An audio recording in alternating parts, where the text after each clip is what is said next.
The mother had put on her jacket against the cold of the night.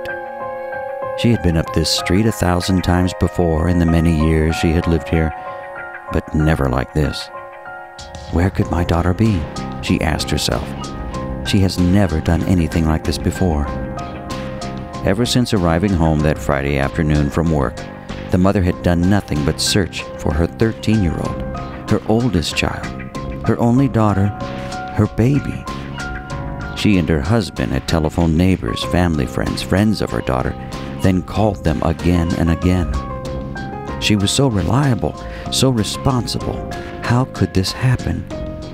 She had told her younger brother she was going to visit a girlfriend up the street, but the girl said she had never arrived. Where could she be? This was their street, their neighborhood. The mother knew every member of every family on the street by name and by sight. What could possibly have happened? If her daughter wasn't safe here, where could she possibly be safe?